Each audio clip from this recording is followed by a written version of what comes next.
Hanım, hele o ayakkabı kutusunu getir. Getir, ayaklarım üşüyor.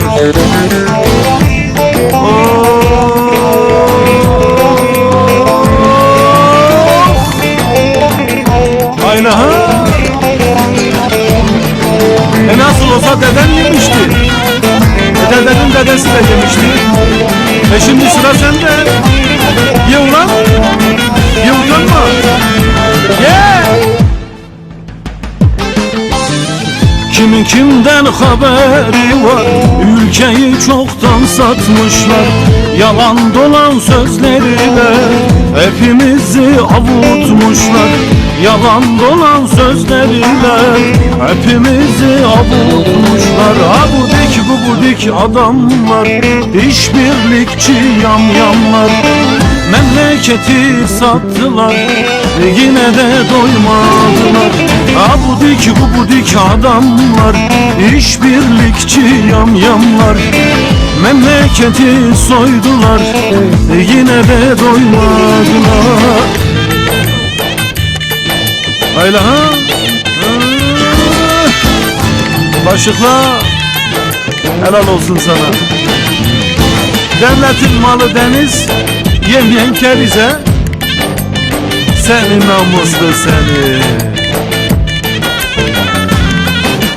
Ye ulan, ye, utanma. Hayla ha?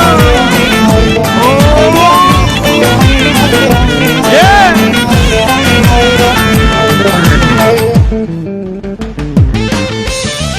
Uyan işçim, uyan köylüm, bak halimiz nice bizim.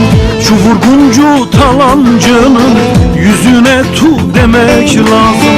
Şu vurguncu yalancının yüzüne tu demek lazım. Ha buradaki bu buradaki adamlar, işbirlikçi yamyamlar. Memleketi sattılar, yine de doymadılar. Ha buradaki bu buradaki adamlar, işbirlikçi yamyamlar. Memleketi soydular, yine de doymadılar.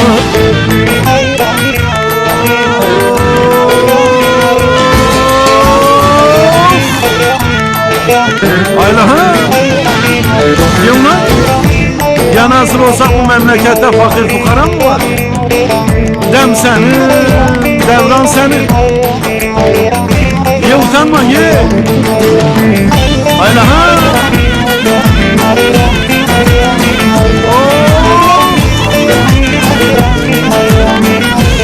Ye ulan. Ye. Al birini vur birine, Memo dememişti deme. Füze kalkanını yobaz, kurmadın mı küreciye? Füze kalkanını yobaz, kurmadın mı küreciye? Abudik gubudik adamlar, işbirlikçi yamyamlar. Memleketi sattılar, yine de doymadılar.